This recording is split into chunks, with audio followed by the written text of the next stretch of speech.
Bienvenidos a una nueva reflexión de Voces de la Biblia.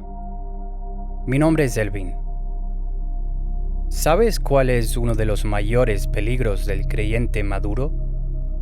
No es la tentación obvia. No es el pecado que todo el mundo puede ver. El peligro más serio es el pecado que se disfraza de consagración. El pecado que aparece vestido con ropa religiosa.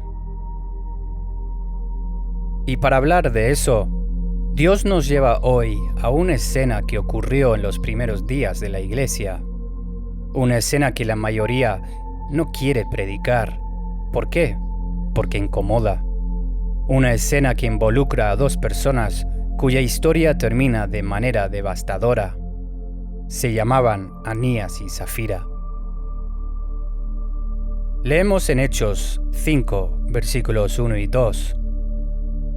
Pero cierto hombre llamado Ananías, con Zafira su mujer, vendió una heredad y sustrajo del precio, sabiéndolo también su mujer, y trayendo solo una parte, la puso a los pies de los apóstoles.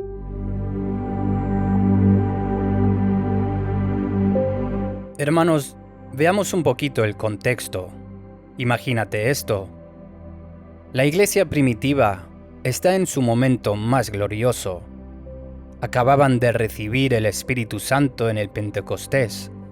Miles de personas se están convirtiendo cada día. Los enfermos sanan, los endemoniados son liberados. Hay un mover de Dios que la historia del mundo nunca había visto igual. Y en medio de ese avivamiento extraordinario, algo hermoso estaba sucediendo. Los creyentes vendían sus propiedades y traían el dinero a los pies de los apóstoles para compartirlo con los necesitados. No porque una ley los obligara, sino porque el amor de Dios los había transformado tan profundamente que ya no podían aferrarse a las cosas materiales. En el capítulo anterior, el capítulo 4, nos cuenta de un hombre llamado Bernabé, el hijo de consolación. Este hombre vendió un terreno y lo entregó todo, sin guardarse nada. Y ese gesto fue tan poderoso que su nombre quedó registrado para siempre en la Biblia como un ejemplo de generosidad radical. ¿Y qué hicieron Ananías y Zafira? Vieron lo que Bernabé hizo. Vieron el reconocimiento que recibió, vieron la admiración de la congregación y decidieron hacer lo mismo, pero no exactamente lo mismo. Ellos vendieron su propiedad, trajeron una ofrenda, se pusieron de pie frente a todos, pero en secreto habían guardado una parte del dinero para ellos mismos. Y cuando Pedro les preguntó si eso era el precio completo, respondieron, sí, todo. Ahí está. ¿Lo puedes ver? No mintieron por la mitad, mintieron por el todo. No se quedaron con el dinero a escondidas simplemente, declararon públicamente que lo habían entregado todo. Pusieron su reputación espiritual por encima de la verdad. Y eso, amigo mío, es exactamente lo que Dios llama una mentira al Espíritu Santo.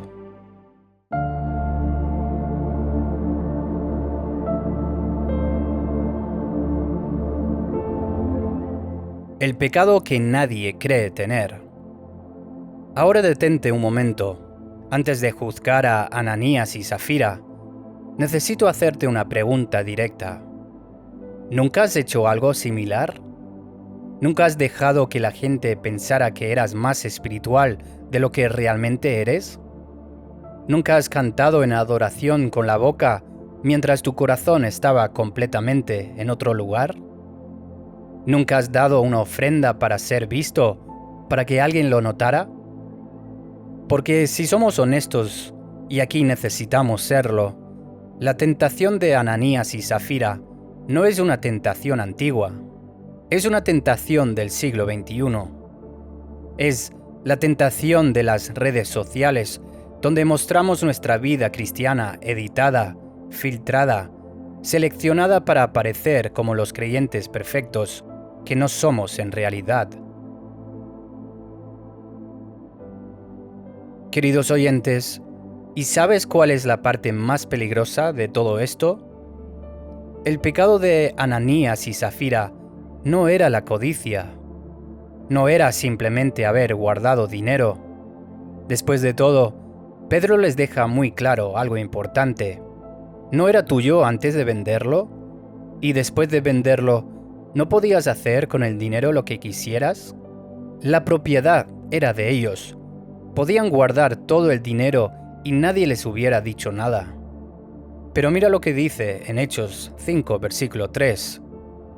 Pedro dijo: Ananías, ¿por qué ha llenado Satanás tu corazón para mentir al Espíritu Santo y guardar parte del precio del terreno? El pecado fue la mentira.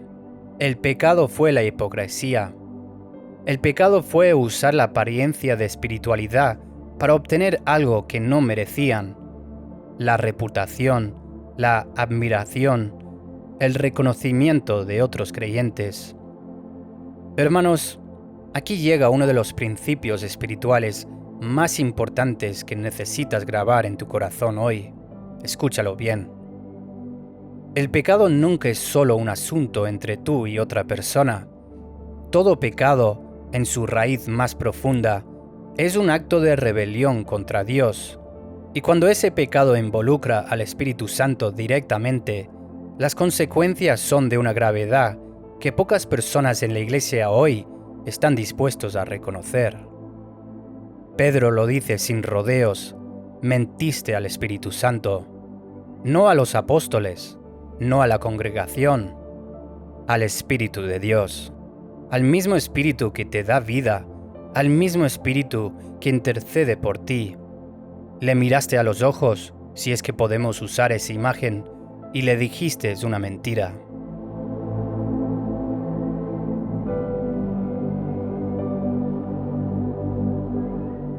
¿Cómo el pecado entra sin ser visto? Aquí necesito hablar de algo que la iglesia moderna ha olvidado casi por completo. Necesito hablar de la naturaleza real del pecado, no del pecado como una lista de reglas que no debes romper, sino del pecado como una fuerza activa, progresiva y devastadora. Hermanos, el pecado nunca llega anunciando su nombre, nunca toca la puerta de tu corazón y dice: «Hola, soy el pecado, ¿puedo entrar a destruirte?». No, el pecado llega disfrazado. Llega con una lógica aparentemente razonable, llega con una justificación que parece perfectamente sensata, y la mayoría de las veces llega en el preciso momento en que estás haciendo algo bueno. Piénsalo, Ananías y Safira estaban haciendo algo genuinamente bueno, estaban dando, estaban participando del mover de Dios, estaban siendo parte del avivamiento. Y en ese preciso contexto, en ese espacio sagrado, el enemigo encontró la grieta del orgullo, la grieta de querer ser vistos, la grieta del amor a la aprobación humana. Hermanos, ¿cuántas veces ha pasado esto en tu propia vida? Estabas haciendo lo correcto, serviste en la iglesia, oraste, ayunaste, diste, y en algún rincón de tu corazón había una pequeña voz que susurraba: «Quiero que lo noten, quiero que me valoren, quiero que sepan lo espiritual que soy». Eso, queridos amigos, es la semilla del pecado de Ananías y Safira. Y si no se arranca del raíz, crece, y crece silenciosamente, crece en la oscuridad, y un día aparece completamente formado, y ya es demasiado tarde para ignorarlo. Romanos 7:11 dice: «Pero el pecado, aprovechando la ocasión mediante el mandamiento, me engañó, y por él me mató». Pablo lo entendía. El pecado engaña primero, mata después. Esa es la secuencia. Primero te convence de que lo que estás haciendo está bien, de que es solo un pequeño ajuste, de que nadie se va a enterar, de que total, algo diste, ¿qué daño puede haber? Y mientras tanto, algo dentro de ti se está muriendo, tu sensibilidad espiritual, tu capacidad de escuchar la voz del Espíritu Santo, tu intimidad con Dios. Todo eso se está marchitando centímetro a centímetro, mientras el pecado hace su trabajo sin que nadie lo vea.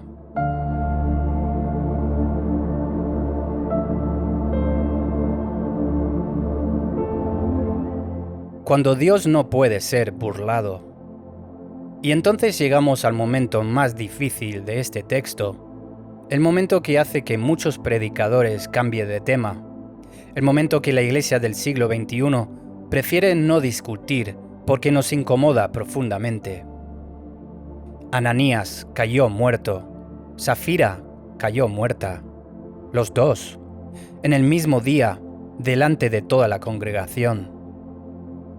Y la reacción de la iglesia no fue confusión, no fue protesta, no fue una reunión para pedir explicaciones. El texto dice algo revelador. Dice que un gran temor se apoderó de toda la iglesia y de todos los que oyeron estas cosas. Hermanos, el temor de Dios, eso es lo que sintieron.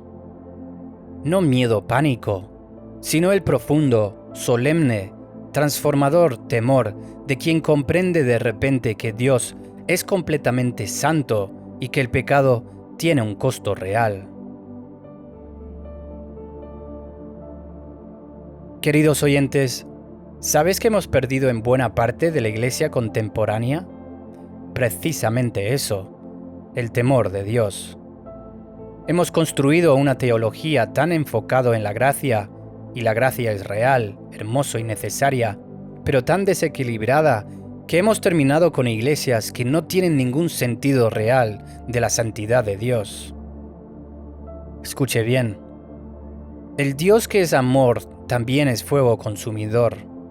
El Dios que te abraza también es el Dios ante quien los serafines cubren sus rostros gritando, Santo, Santo, Santo. Y ese Dios no puede tolerar eternamente el pecado que se disfraza de consagración dentro de su propia casa. Quizás te estás preguntando, ¿por qué fue tan severo el juicio en este caso? Porque estaba en juego algo de una importancia extraordinaria. Estaba en juego la pureza y la autenticidad de la primera iglesia. Estaba en juego el testimonio del Espíritu Santo recién derramado. Si Dios hubiera permitido que Ananías y Safira siguieran adelante impunemente, el mensaje hubiera sido devastador. Puedes mentirle al Espíritu de Dios y no pasa nada. Pero Dios estableció desde el principio que eso no es así, que su Espíritu es real, que su presencia en la iglesia es real, y que el pecado que contamina esa presencia tiene consecuencias. Dice en Gálatas 6:7, no os engañéis, Dios no puede ser burlado. Todo lo que el hombre siembre, eso también segará. Escucha esa frase con atención. Dios no puede ser burlado. No dice Dios elige no ser burlado. Dice, no puede. Es una declaración de su naturaleza. La santidad de Dios hace imposible que el pecado, especialmente el pecado deliberado y sostenido, permanezca sin consecuencias.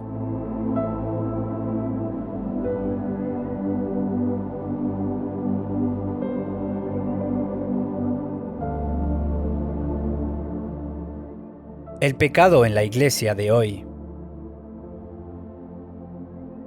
Ahora permíteme hablar directamente, no en abstracto, no sobre Ananías y Safira como personajes históricos lejanos, sino sobre ti, sobre nosotros, sobre lo que está pasando en la iglesia del siglo XXI. ¿Cuántas personas en nuestras congregaciones están viviendo una doble vida? ¿Cuántos que un domingo levantan las manos en adoración genuina y el viernes están sumergidas en pornografía, en relaciones destructivas, en negocios deshonestos, en conversaciones llenas de veneno, y nadie lo sabe, nadie puede verlo, salvo Dios? ¿Cuántos líderes de iglesia están predicando sobre santidad mientras sus vidas privadas son un desastre espiritual? Hermanos, no lo digo con desprecio, lo digo con dolor. Porque ese fue exactamente el camino de Ananías y Zafira. La apariencia pública perfecta, mientras el corazón era un campo de batalla perdido. Queridos oyentes, aquí hay algo que necesitas entender sobre el pecado sostenido. Cada vez que pecas y no lo tratas delante de Dios, tu corazón se endurece un poco más. Cada vez que ignoras la convicción del Espíritu Santo, tu capacidad de escuchar su voz disminuye un poco más. Es un proceso, es gradual, es casi imperceptible, pero es muy real. Escuche bien. El corazón humano tiene una capacidad extraordinaria para engañarse a sí mismo. Podemos convencernos de que estamos bien espiritualmente, mientras por dentro llevamos años sin una verdadera rendición de cuentas ante Dios. Podemos conocer toda la terminología religiosa, toda la liturgia, todas las respuestas correctas y estar completamente muertos por dentro. Por eso, el escritor de Hebreos dice: «Exhortaos los unos a los otros cada día, para que ninguno de vosotros se endurezca por el engaño del pecado». Dice cada día, no una vez al mes en un servicio de iglesia, cada día. Cada día hay que tratar con el pecado, cada día hay que llevar la cruz, cada día hay que rendirse nuevamente ante Dios. Y ahora yo te pregunto, ¿cuánto tiempo llevas sin una confesión honesta delante de Dios? ¿Cuánto tiempo llevas manteniendo esa zona en tu vida que nadie ve, que nadie sabe, que has aprendido a esconder incluso en tu tiempo de oración? Ese es el Ananías y Zafira que vive en cada uno de nosotros. La parte que quiere la reputación sin el precio, la parte que quiere ser visto como espiritual sin hacer el trabajo real de la santidad. La parte que le quiere dar a Dios la apariencia de todo, mientras en secreto se guarda lo que más valora.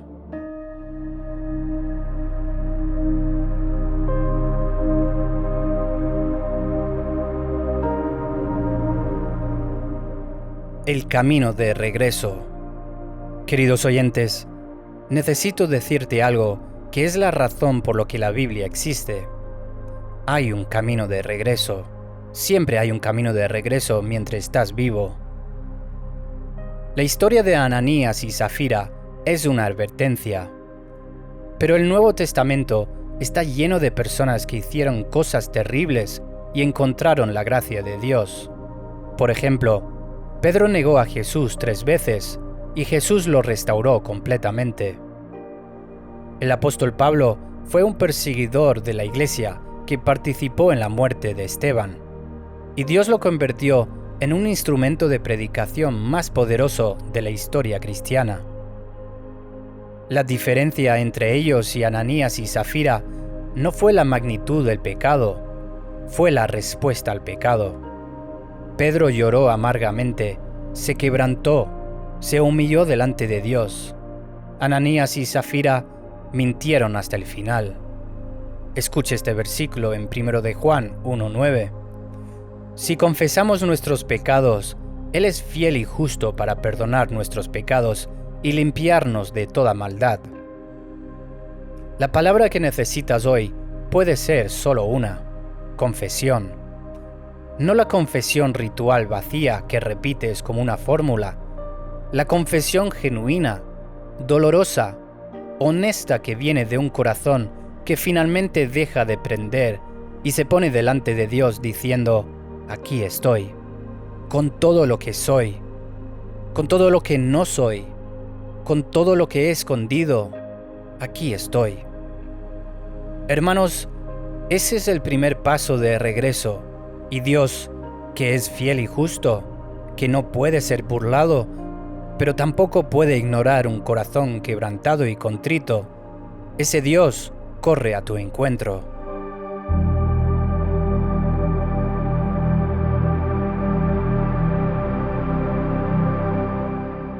Queridos oyentes, quiero dar 5 pasos para proteger tu vida espiritual del engaño del pecado. 1.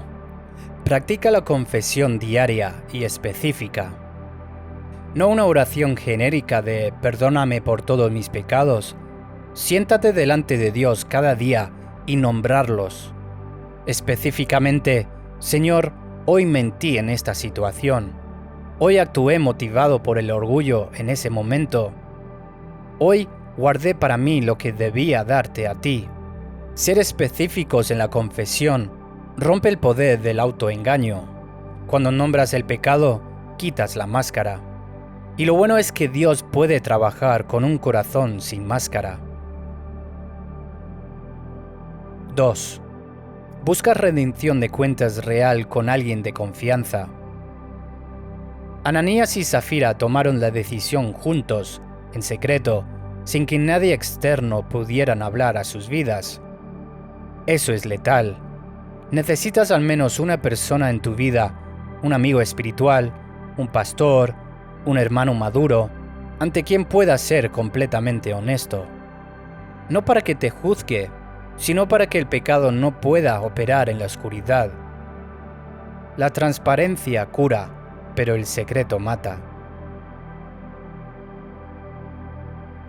3. Examina tus motivaciones, no solo tus acciones. Ananías y Zafira hicieron algo correcto, dar, pero por las razones equivocadas. Eso significa que la pregunta no es solo ¿qué estoy haciendo?, sino ¿por qué lo estoy haciendo? Hermanos, antes de cada servicio, cada ofrenda, cada ministerio, pregúntate, ¿estoy haciendo esto para Dios o para ser visto? ¿Estoy sirviendo por amor o por posición? Esa pregunta, hecha honestamente ante Dios, es una de las herramientas más poderosas de sanidad espiritual.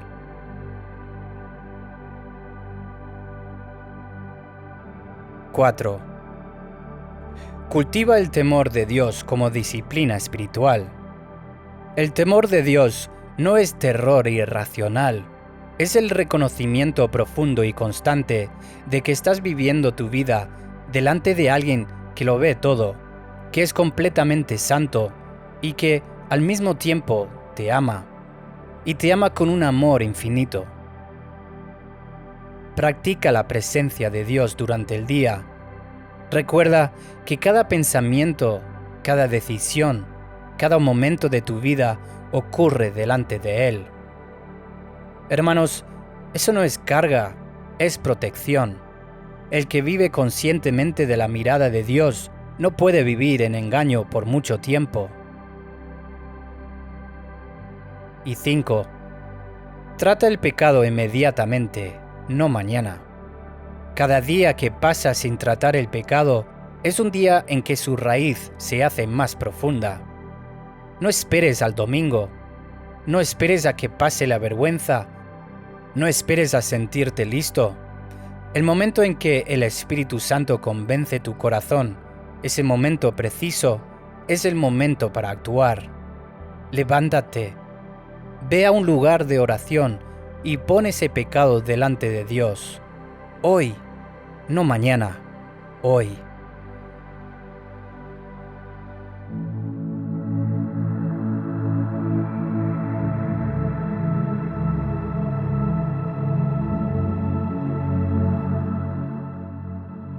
Queridos oyentes, terminamos orando juntos. Padre Santo, hoy tu palabra nos ha hablado con claridad y con amor, no con juicio, sino con misericordia. Porque si quisieras juzgarnos según lo que merecemos, ninguno de nosotros podría sostenerse delante de ti. Hoy Reconocemos que hemos llevado máscaras, que hemos dado medias verdades y las hemos llamado consagración, que hemos actuado delante de los hombres mientras escondíamos parte de nuestra vida de tu mirada. Señor, perdónanos, límpianos, restaura en nosotros la sencillez de corazón, la honestidad del espíritu y el gozo de una vida sin secretos ante ti. Que nunca más usemos tu nombre para cubrir nuestra codicia o nuestro orgullo.